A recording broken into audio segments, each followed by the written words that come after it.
For me, 2020 was the year where my eyes really opened to the nuanced and varied world of historical gaming. Sure, I'd played and loved critical darlings like PAX Pamir and Freedom the Underground Railroad, but between reviewing more historical games to interviewing board members of the brilliant Zenobia Award, the venerable lineage and tremendous potential of this gaming subculture really clicked.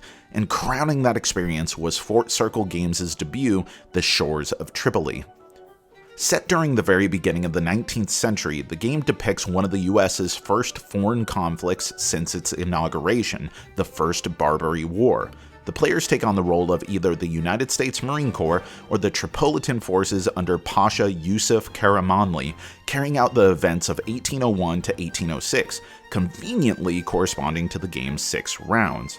In what I've found to be a relatively frequent occurrence in historical games, particularly the Coin series, Tripoli beautifully separates the two forces into asymmetric sides of the same conflict, where each player is functionally performing similar operations, but their outcomes and goals are different. Rounds are split into 4 seasons, and each season, the US then Tripolitan player plays a card from their hand for its effect or discards a card to conduct a standard action, moving larger frigates or building backup gunships for the US, or building or sending out corsairs on raids for Tripoli.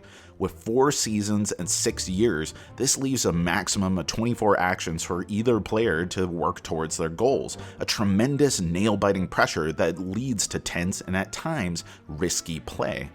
Which leads me to one of my favorite things about the game. While combat is a major feature, much of this game is about posturing and the risk you impose upon the other player. Tripoli has the upper hand in the early years of the war, and they have the power to reach a victory much sooner than the US. Though they can't directly attack US ships without special card effects, their raids steal from the US coffers. Any corsairs that make it from port to the open sea nab a gold on a roll of 5 or 6 before returning home. Steal all 12 gold and you immediately win the game. So what's the US to do? Well, they could rush in and attack the corsairs in harbor, but that's risky too. Frigates are powerful, rolling 2 dice each and could sustain 2 hits in combat, but even if they sustain 1 hit, they're out for the round undergoing repairs. Not to mention, if Tripoli sinks 4 American frigates, again, they win the game. So instead, the US parks them in the naval patrol zones around the Tripoli players' ports, taking pot shots at corsairs anytime they try to make a raid. This puts pressure on Tripoli, but as the game strives hard to tell the events of the war, obviously they have the ability to activate neighboring countries, compounding the US's piratical woes, creating more desperate circumstances for the American player to hold on to. But if they manage to survive into the later years of the war, through cards they can attempt to win by forming ground units in Alexandria and either making their way to assault Tripoli itself or instead stabilizing the surrounding regions and forcing a peace treaty with the enfeebled Tripolitan resistance. This game beautifully represents exactly what I want out of historical gaming. Incredibly well-researched, thoughtfully presented, and achieving a potent level of thematic immersion only possible when the abstract game mechanisms perfectly reflect and accentuate the real-world actions they represent.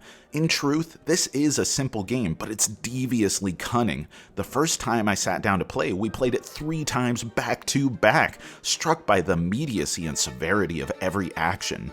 The first 2 games ended in round 3, with the Tripolitans snatching up the US coffers quickly through a combination of good rolls and poor strategy on the US part. But the third game was nail-biting till the eventual US victory, finishing all 3 games with setup and takedown and plenty of rule review in between in under 2.5 hours total, mind you. I'd like to see a coin game do that. If there's a weakness to this game, it's that so many of the juicy tactical decisions are driven by your small but randomized deck of cards detailing specific events, some of which are required to achieve victory.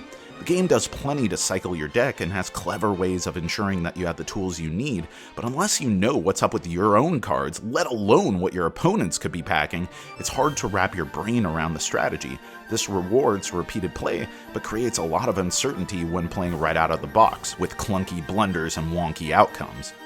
Also, this is a game with dice, like a lot of dice, and the vast majority of conflicts unbeat by cards, you have a 1 out of 6 chance to hit, so initiating a battle can easily range from abysmal failures to heroic moments of triumph. I do wish the game found a smart way to reduce the reliance on dice, but what I've found is that when playing well, the potential for ruinous outcomes is what drives the game's cutthroat tension.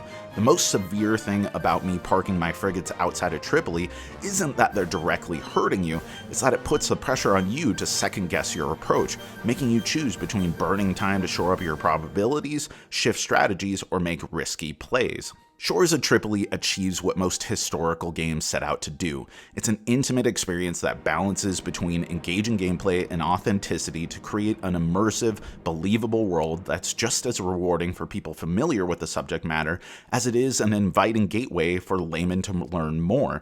For a concise 1 to 2 player game that clocks in under an hour, it's rich, clever, and beautifully realized, not to mention featuring one of the more gorgeous maps I've played in a long time. Whether you're a big fan of historical war games or just looking for a good solo or 2-player experience, The Shores of Tripoli proved to be one of my unexpected gems of an already incredible year of gaming. If you enjoyed this video, we have all kinds of other reviews, interviews, and recommendations via writing, podcasts, and video here on our channel and website cardboardherald.com. Our content is audience supported, so if you want to show your support, please visit our Patreon. Thank you so much for watching. This has been the Cardboard Herald.